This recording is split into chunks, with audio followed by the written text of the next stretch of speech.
My name is Wendy. My mother, Mary, was a silent shadow in the house, her voice barely a whisper against my father George's booming commands. I remember the day my youngest brother, Tom, was born. The usually grim and silent house buzzed with a different energy. My father's stern face cracked into a rare smile, a sight so unfamiliar it almost scared me.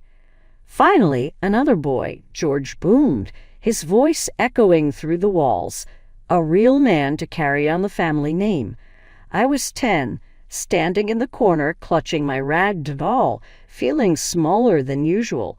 Mother, with her usual downcast eyes, turned to me briefly, her look fleeting but full of an unspoken apology. As the years rolled on, the gap between me and my family grew wider. I was like a ghost in my own home, seen but never acknowledged unless it was to criticize or command. "Wendy, make yourself useful and help your mother," George would say, not even bothering to look at me. His world was black and white, a world where women had their place, and that place certainly wasn't alongside men. Then, like a breath of fresh air in a suffocating room, my Aunt Laura visited. She was my mother's younger sister, but lived in a world apart. She and her husband, Uncle John, couldn't have children, and she saw something in me that perhaps even I didn't see at the time. "Mary, George, I want to talk about Wendy," she said one evening, her voice firm, her eyes locking with each of theirs in turn. "What about her?" My father grunted, his disinterest palpable. "She's not a child anymore. She needs more than what she's getting here. She needs education, freedom, a chance to be more," Laura said, her voice unwavering. "And what do you propose?"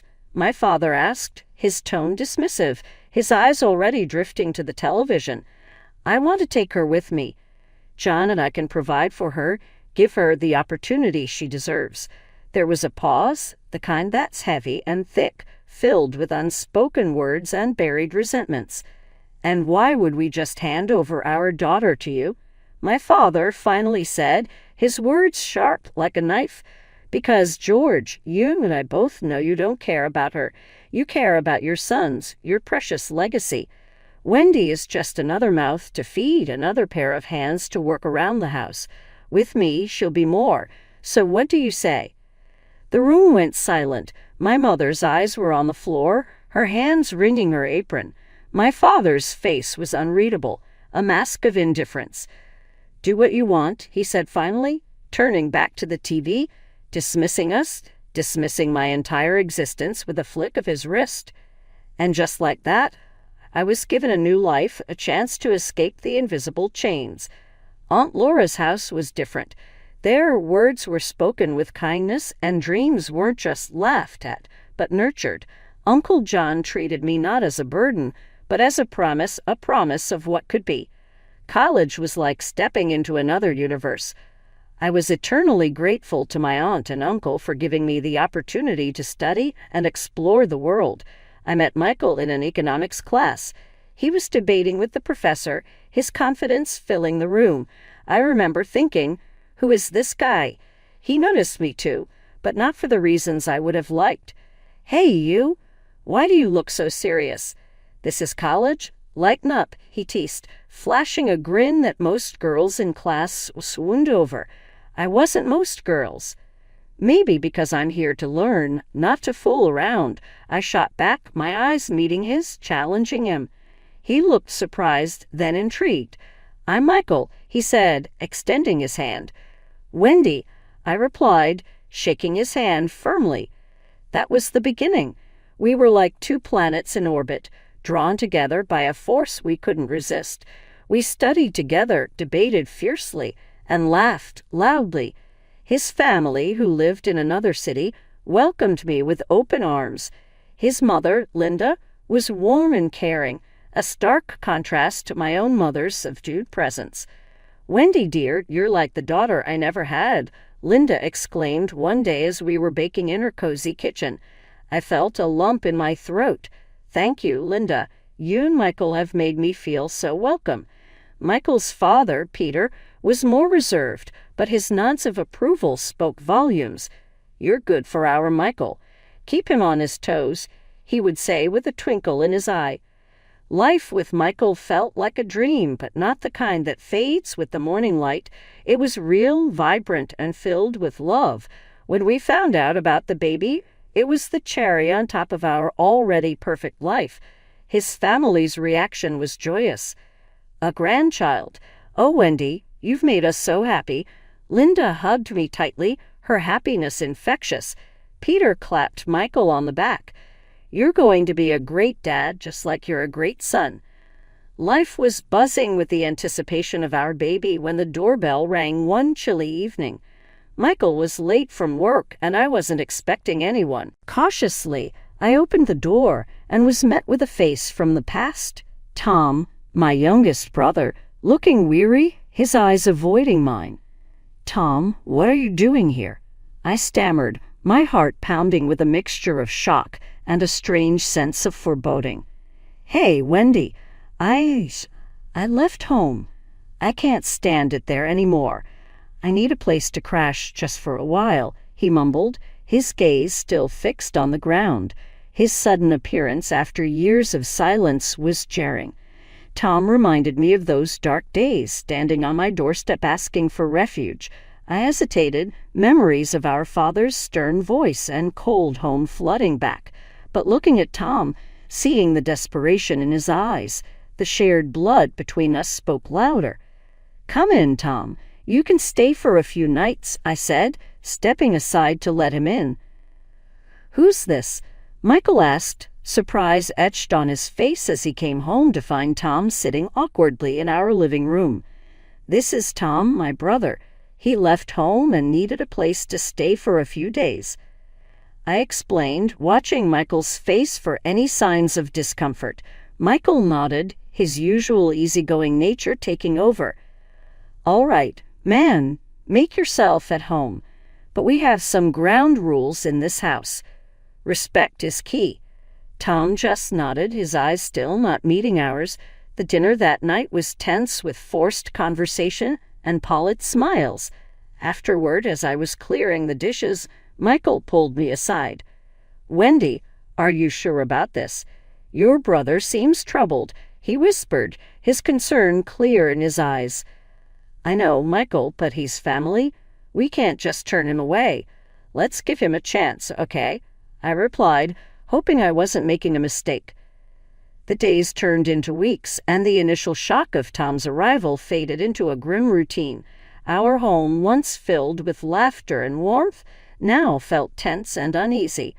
One morning, I found Tom in the kitchen rummaging through the fridge with a disgruntled look on his face. "What's this? Where's the real food?" "I need a proper breakfast," he grumbled, holding up a carton of almond milk with disdain. "Tom, that's what we have. If you want something else, you're welcome to buy it yourself," I said, trying to keep my voice calm, but feeling my patience wearing thin. He scoffed, slamming the fridge door shut. Back at home, women knew how to take care of the men. They cooked, they cleaned, they didn't talk back. I felt a surge of anger, but took a deep breath, reminding myself that confrontation wouldn't solve anything. "Tom, this isn't back at home. This is my house, and here we respect each other and share responsibilities. If you're not okay with that, maybe it's time you find another place to stay." He looked at me, his eyes cold and challenging, but he didn't say anything. I could tell my words had hit a nerve, but I wasn't sure if they'd made any real impact. Later that day, I was folding laundry when Michael walked in, a worried look on his face. "Wendy, we need to talk about Tom. It's not working out. He's not respecting our space, our rules. It's like he's trying to impose his way of living on us," he said, his voice tight with frustration. "I know, Michael. I feel it too. It's like walking on eggshells around him. But he's my brother. I can't just kick him out," I replied, feeling torn between my loyalty to my family and the need to protect the sanctity of our home. The conversation lingered in my mind as the day went on. That evening, as we all sat down for dinner, the tension was palpable. Tom's attitude was more sullen than usual, his silence a heavy presence at the table. "Tom, we need to talk. This situation isn't working. You're not respecting the way we live, and it's causing a lot of tension." Gathering my courage, I said, "So, what? You're kicking me out?" His voice was sharp as he shot back. "No, but we need to find a middle ground. You need to respect our rules, our lifestyle. You can't just expect us to change everything for you," I replied, my voice steady but firm. He stared at me, his expression unreadable. For a moment, I thought he might explode, but then he just nodded in agreement and left the room. The days following our confrontation with Tom were strained. It felt as though we were all collectively holding our breath, waiting for the fragile peace to break. And it did, but not in any way we could have anticipated. In my final trimester, when excitement should have been building, I started to feel distinctly unwell. Initially, it was just an unsettling sensation of dizziness and persistent tiredness, but it rapidly escalated into something more alarming. One morning, the world seemed to spin dangerously, leaving me gripping the bedsheets in desperation. "Michael, something's wrong," I gasped, trying to steady my swirling vision. Immediately, Michael was at my side, his expression etched with deep concern. "What is it, Wendy? Tell me what's happening. I feel, it's hard to explain. Really dizzy, weak. I think we need to get to the hospital." I managed between labored breaths. Speaking left me exhausted. Without hesitation, Michael supported me to the car, his face a mixture of worry and resolve. The journey to the hospital passed in a haze, my mind a whirlpool of concern for the baby and myself. Upon arrival, the medical team sprang into action, their expressions serious, their movements deliberate. "We need to admit you, monitor both you and the baby closely. It's a precarious situation," one of the doctors said, her tone calm yet authoritative. Simply nodded, the gravity of the situation rendering me speechless. My gaze met Michael's, seeing in his eyes a storm of fear and determination. "Wendy, I'm right here with you. We'll face this together," he assured me, his voice a solid anchor in the tunnel of my fears. As days in the hospital turned into weeks, the strain on Michael became increasingly evident. Each visit, I could see the fatigue etching deeper lines on his face, the brightness in his eyes dimming under the weight of his responsibilities. One evening, he arrived looking particularly worn, his usual buoyancy replaced by a heavy tiredness. "Michael, you're running on empty. Is everything okay?" I asked, momentarily setting aside my own worries in the face of his evident exhaustion. He exhaled deeply, the action seeming to drain what little energy he had left. "It's a lot to juggle. Work, the house, Tom. It's like I'm trying to hold everything together. But don't worry, I'm managing," he said, though his voice betrayed the immense pressure he was under. Over time, however, Michael's daily visits waned. His phone calls became infrequent, and when he did call, his voice carried a harshness and coldness that was unfamiliar yet disturbingly reminiscent of Tom's tone. The warm, supportive husband I knew seemed to have retreated, leaving behind a person whose words and tone mirrored the unsettling and patriarchal attitude that Tom had brought into our home. The shift was subtle yet jarring, a chilling reminder of the oppressive shadows I thought I had left far behind. The day I held my newborn daughter for the first time should have been pure joy, but instead it was tainted with a harsh reality I never saw coming. After the exhausting labor, I was eager to share the news with Michael, to see the look on his face when he met our daughter, but all my calls went unanswered, his phone ringing into the void. With no other options, I gathered my strength, held my daughter close, and decided to head home, hoping for the best but bracing for the worst. The taxi ride felt like the longest journey of my life, each mile stretching on as I grappled with a growing sense of dread. When the familiar outline of our home came into view, my heart sank. Michael's car was parked outside, its usual pristine condition replaced by a layer of dirt and neglect. I paid the driver, my hand shaking as I approached the front door, my daughter cradled protectively against my chest. The door creaked open to reveal a scene of utter chaos. The house was a mess, the air thick with the stench of alcohol and neglect. My heart pounded in my chest as I took in the sight of Michael and Tom, both sprawled out, lost and drunk in slumber amidst the ruin they had created. Anger surged within me, a fierce protective instinct for my daughter and for the life we deserved. I shook Michael awake, my voice sharp with a mixture of pain and fury. "Michael, what is this? Look at this mess, and you drunk in the middle of the day? Is this how you welcome your daughter into the world?" Michael's eyes flickered open, clouded with confusion and the remnants of his inebriation. "Wendy, what are—" "Oh, the baby. Look, I'm a man, all right. I don't do cleaning. Come on, clean up the house quickly. And the baby? Why, a girl, Wendy. We needed a boy." His words were like a slap across my face, the harshness and utter lack of empathy cutting deeper than any physical wound. Turned to Tom, his smirk only adding fuel to the fire burning within me. "Tom, this is what you bring into my home, encouraging Michael, supporting this madness. You're both out of your minds." Tom's laughter, cruel and mocking, filled the room. "Oh, Wendy, relax. Michael's just being a man, taking charge. You should be grateful, not nagging." The words and attitudes were a mirror of the past, a past I had fought so hard to break free from. But in that moment, I realized that the battle was far from over. My daughter in my arms, I turned away from the wreckage of what was once a home, my mind made up. I left the house, the weight of my daughter a reminder of the strength I needed to muster. As I made my way to the hotel, my resolve hardened. The journey ahead was uncertain, fraught with challenges, but I knew one thing for sure. We wouldn't face it alone. The hotel room was a cold comfort, a temporary shelter from the storm that had upended my life. Holding my daughter close, I dialed Michael's parents, Linda and Peter. My heart pounded as the phone rang, the weight of what I was about to disclose pressing heavily on me. "Hello, Wendy. Is everything all right?" Linda's voice came through, tinged with concern. "Linda, I don't even know where to start. It's about Michael and the house and Tom." I stammered, the words catching in my throat.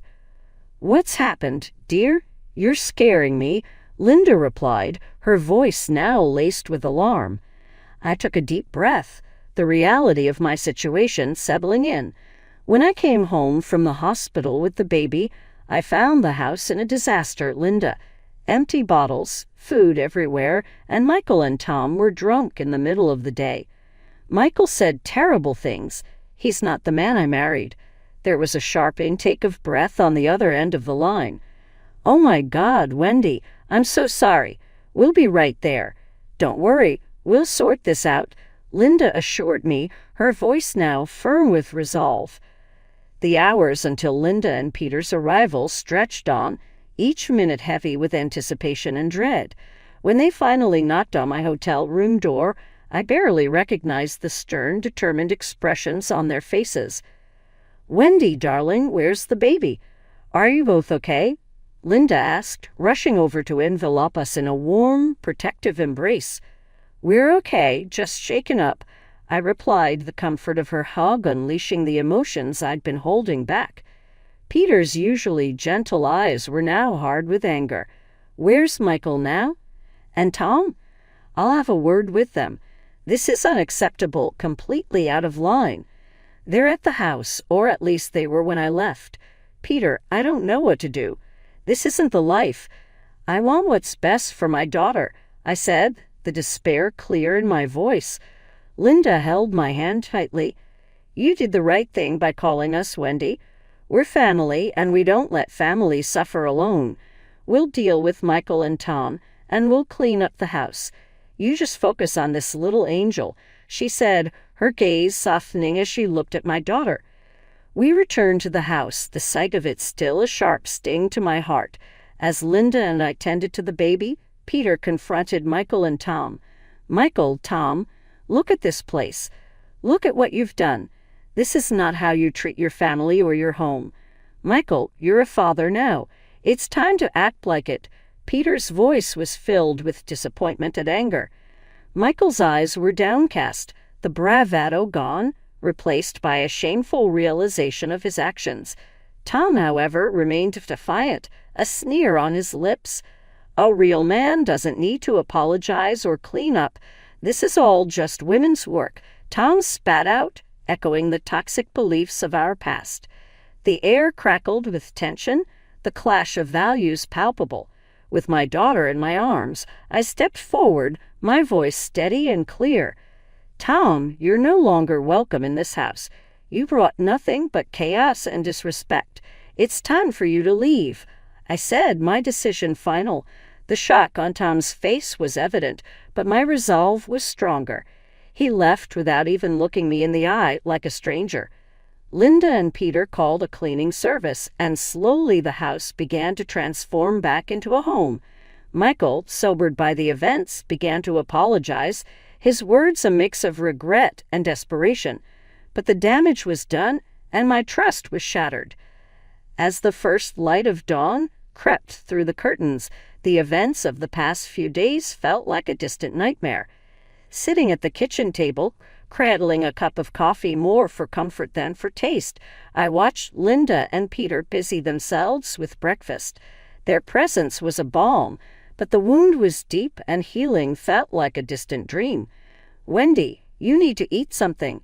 You've been through a lot," Linda urged gently, placing a plate of toast and eggs in front of me. I managed a weak smile, my appetite lost in the sea of thoughts. "Thanks, Linda. I'm just not really hungry." Peter looked over, his eyes kind but firm. "Wendy, you've got to keep your strength up for you and the baby. Remember, you're not alone in this. We're here for you." I nodded, the lump in my throat making it hard to speak. It was comforting to have them by my side, but the decision ahead was mine to make. As if reading my thoughts, Michael walked in, his steps hesitant, his eyes avoiding mine. The silence between us was heavy, filled with words we couldn't yet voice. "Wendy, I don't even know where to start. I'm sorry, truly. I lost myself, but that's no excuse. I understand if you can't forgive me," he said, his voice barely above a whisper.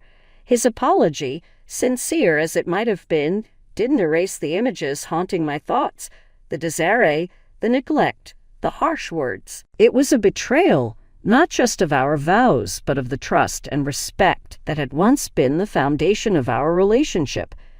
"Michael, I appreciate your apology, but this isn't just about forgiveness. It's about trust, respect, and safety for me and our daughter. I need time, space to think, to understand if there's a way forward from here," I replied, my voice steady despite the turmoil inside. Michael nodded, the pain in his eyes reflecting the gravity of the situation. "I understand. Take all the time you need. I'll do whatever it takes to make this right, even if that means stepping back." As he left the room, the finality of the moment set in. The future was a blank canvas, and the path I chose now would define the life my daughter and I would lead. Linda reached out her hand, warm and reassuring on mine. "Wendy, whatever you decide, we're with you. You're stronger than you know, and this is just the beginning of a new chapter, a new dawn for you and your little one." Her words were a gentle reminder of the strength that had carried me through the darkest times, the strength that would now light the way for the journey ahead. With my daughter cradled in my arms, her innocent eyes gazing up at me, I knew that the road ahead was mine to pave. It would be a journey of healing, rediscovery, and new beginnings. Top of form.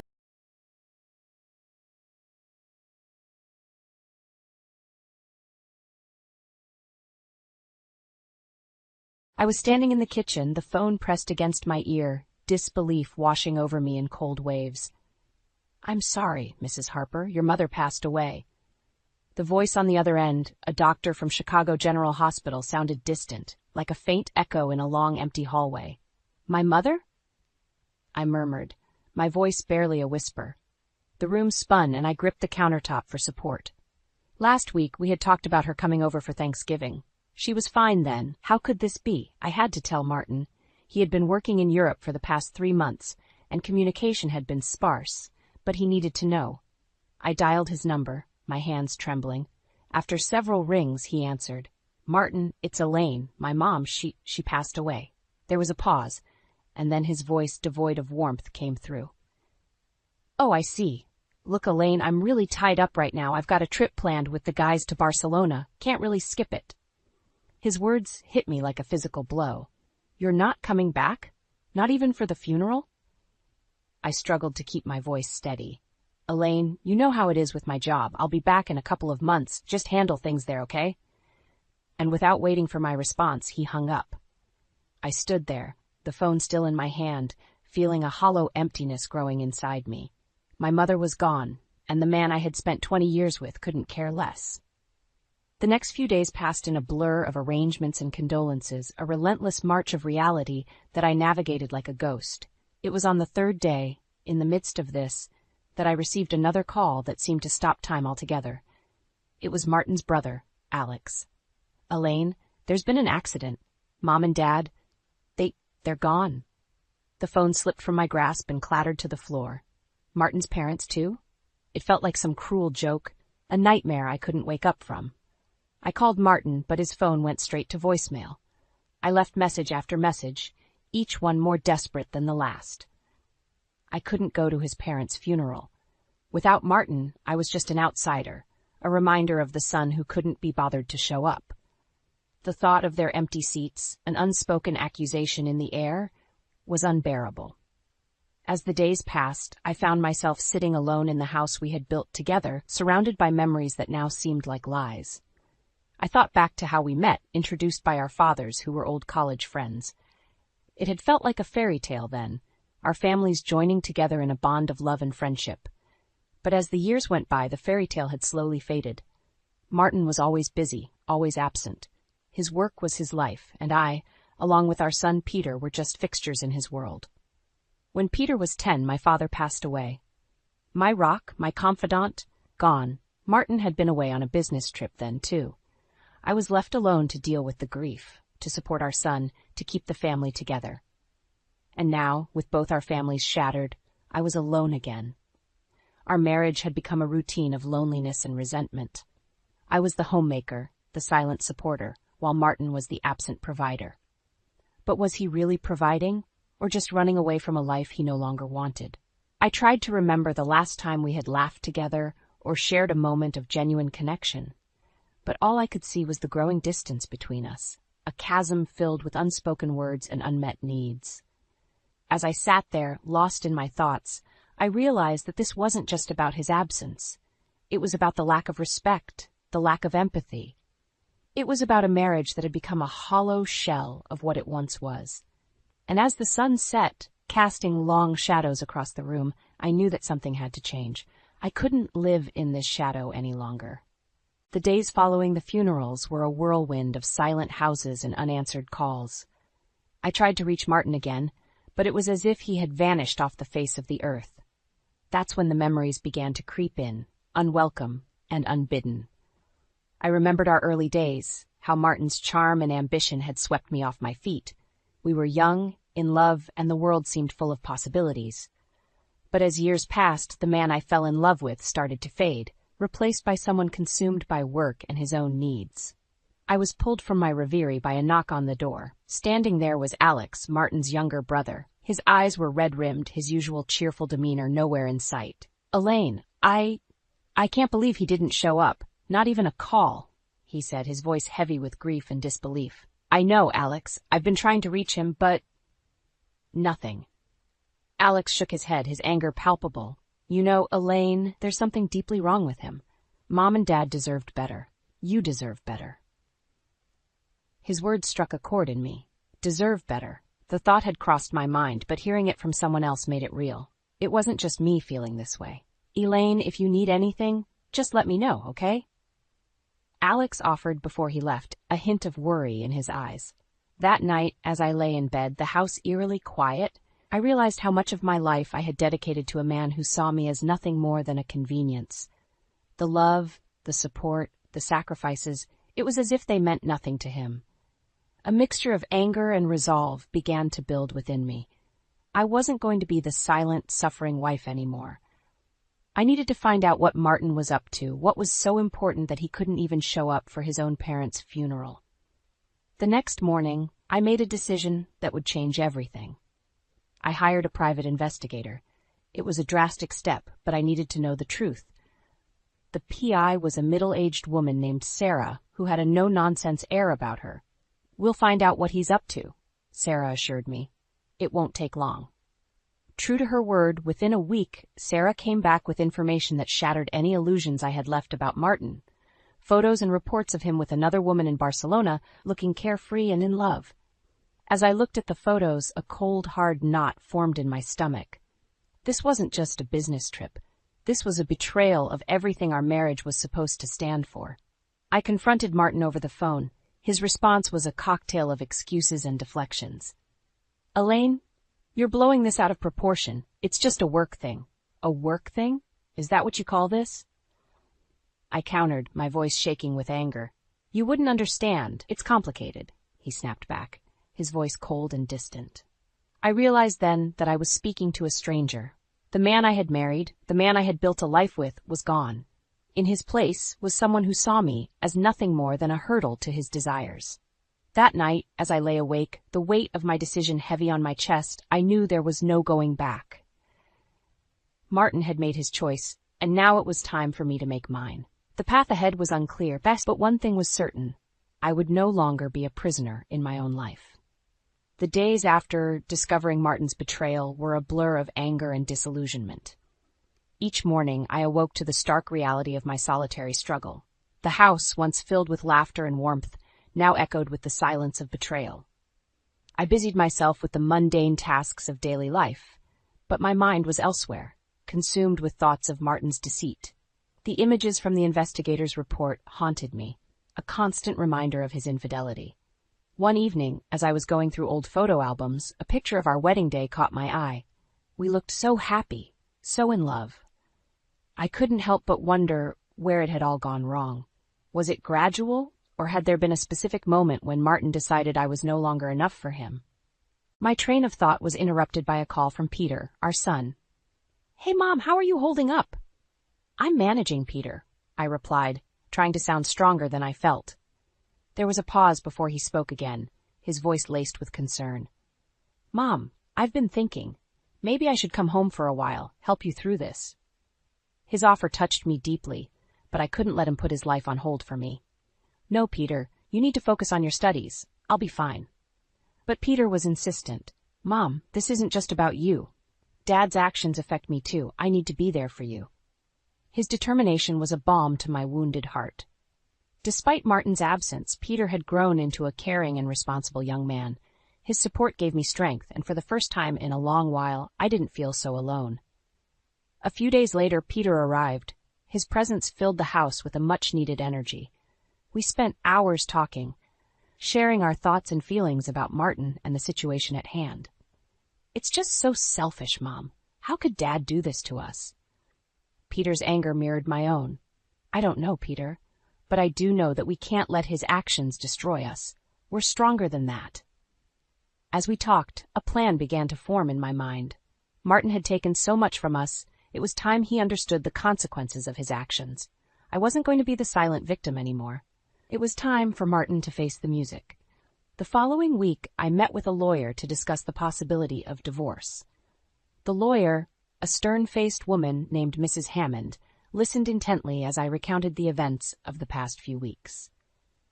"Mrs. Harper, based on what you've told me, you have a strong case for divorce, especially with the evidence of infidelity," she said, her tone professional yet empathetic. I nodded, a mix of relief and apprehension washing over me. This was really happening. I was taking the first step towards freeing myself from Martin's shadow. As I left Mrs. Hammond's office, a newfound sense of purpose filled me. I was no longer the woman who waited silently for her husband to return. I was Elaine Harper, and I was going to take control of my life. But as I stood there looking out at the bustling city streets, a part of me couldn't help but mourn the loss of the life I thought I had. The happy family, the loving husband, it was all an illusion, shattered by the harsh light of reality. As I headed home, I knew that the road ahead would be difficult, but for the first time in a long time, I felt ready to face whatever challenges lay ahead. Martin had underestimated me for the last time. The revelation of Martin's affair had set a fire within me, one that burned with the need for justice and retribution. As I sat in our living room, the walls seemed to close in on me, each family portrait a reminder of the facade our life had become.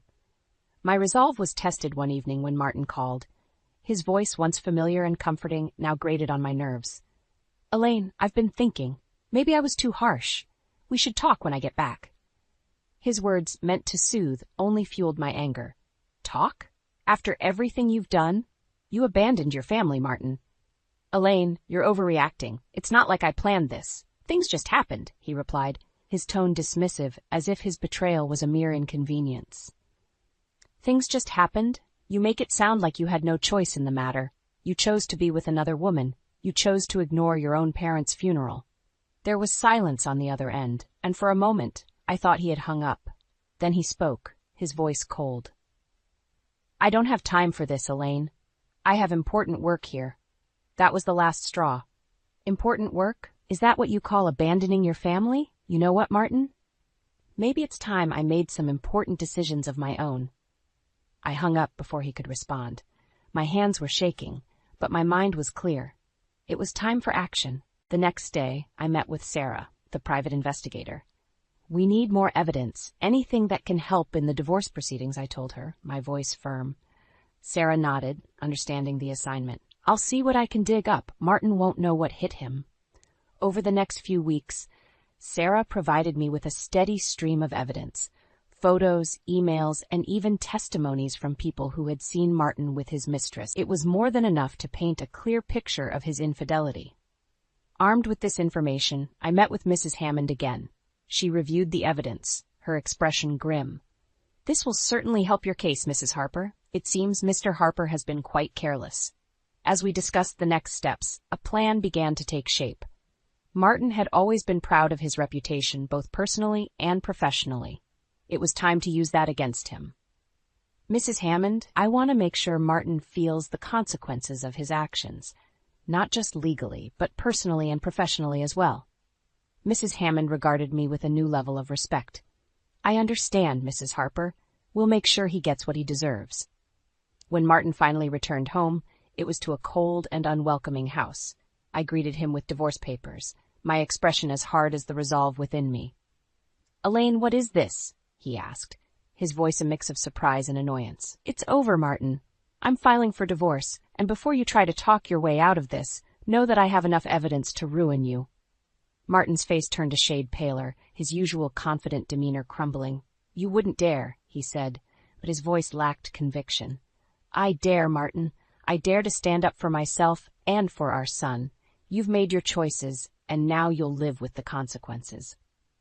As he read through the papers, his face twisted in anger and disbelief. But there was no going back. I had drawn the line, and there was no crossing it.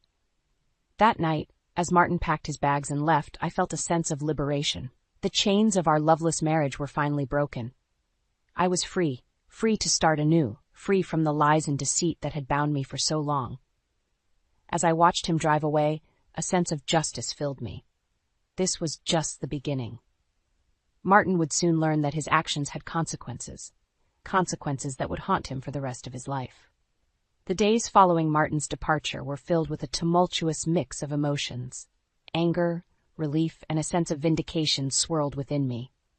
The house, now void of his presence, felt larger, as if it too had been holding its breath under his oppressive shadow. My resolve was tested when I received a call from Martin, his tone a mix of anger and desperation. "Elaine, you're ruining me. The divorce papers, the allegations. Do you realize what you're doing?" His words were like fuel to my fire. "Yes, Martin, I know exactly what I'm doing. I'm showing the world who you really are." "You can't do this to me. I've worked hard for everything I have," he argued, his voice laced with entitlement. "Worked hard? You mean you've lied and cheated your way through our marriage? You've made your bed, Martin. Now you have to lie in it." Martin's voice rose, a crescendo of frustration and disbelief. "You were nothing before me. You think you can just take everything? I felt a surge of power at his words. I was nothing? No, Martin. I was everything you didn't appreciate. And now I'm taking back what's mine. The call ended with Martin's threats echoing in my ears, but they no longer held any power over me. I was done being the victim. As the divorce proceedings began, Martin's true nature became evident for all to see. His attempts to hide assets and slander me only served to damage his reputation further. The evidence Sarah had gathered painted a clear picture of his deceit and infidelity. The court hearings were tense, with Martin's lawyers trying every trick in the book. But Mrs. Hammond was a force to be reckoned with, countering their moves with precision and finesse. Throughout it all, Peter stood by my side, his support unwavering. He had grown disillusioned with his father, the truth eroding any semblance of respect he once held. The day the divorce was finalized was a day of liberation. As the judge declared our marriage dissolved, a weight lifted from my shoulders. I had won, not just the divorce, but my freedom from Martin's shadow. After the court session, Martin approached me, a shell of the man he once was. "Elaine, please, we can still fix this." I looked at him, really looked at him, and what I saw was a man broken by his own arrogance. "There's nothing left to fix, Martin. You broke everything worth saving." Walking away from him, I felt a chapter of my life closing. The pain, the betrayal, the lies, they were all behind me now.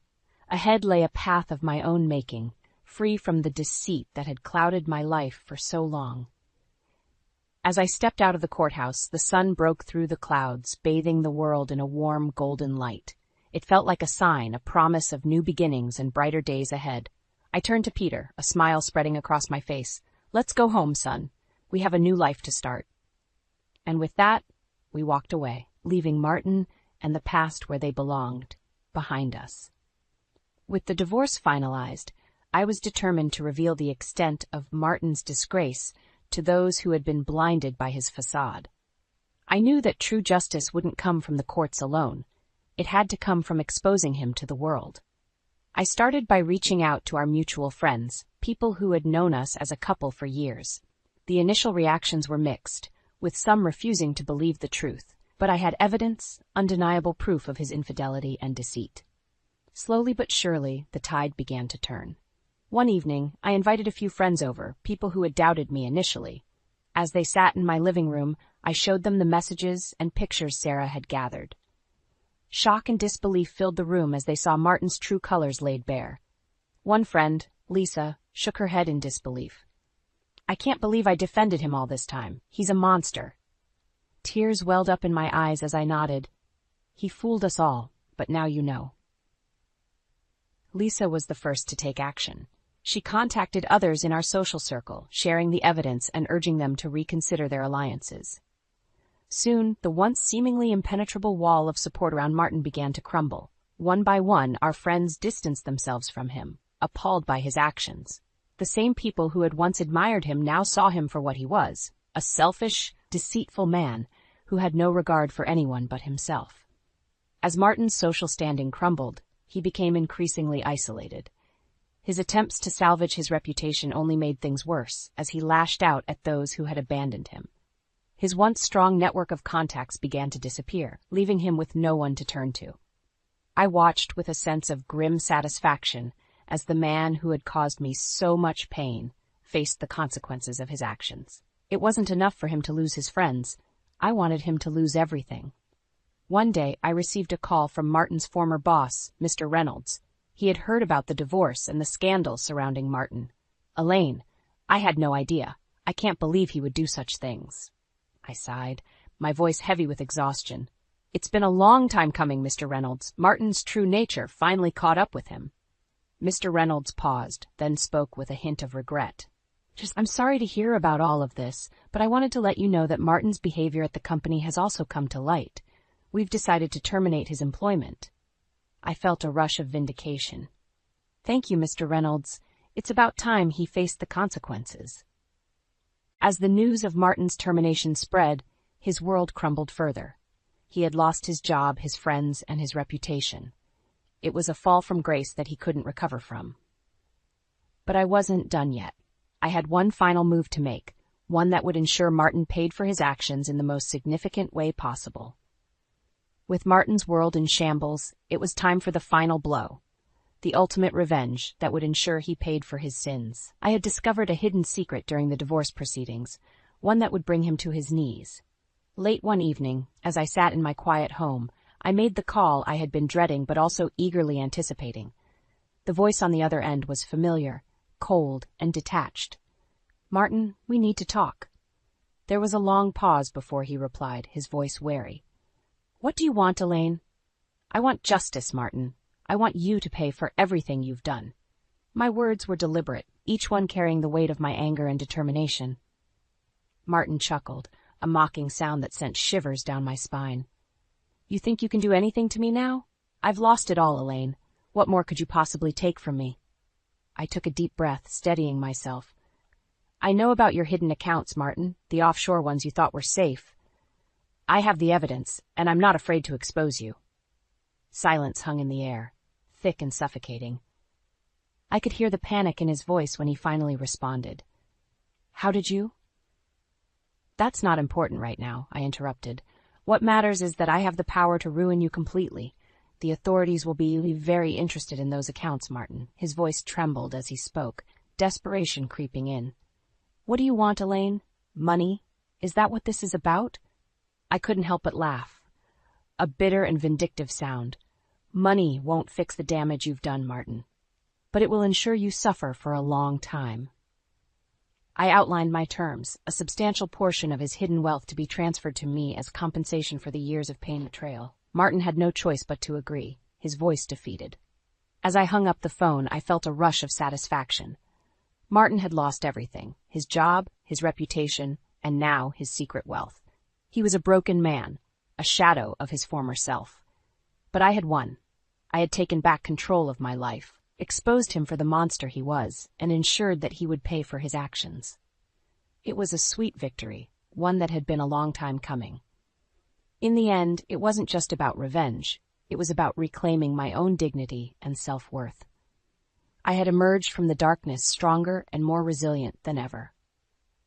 As I sat alone in my quiet home, I couldn't help but smile. The nightmare was finally over, and I was free to live my life on my terms. Martin's downfall was a satisfying end to a chapter of my life that I was more than ready to leave behind.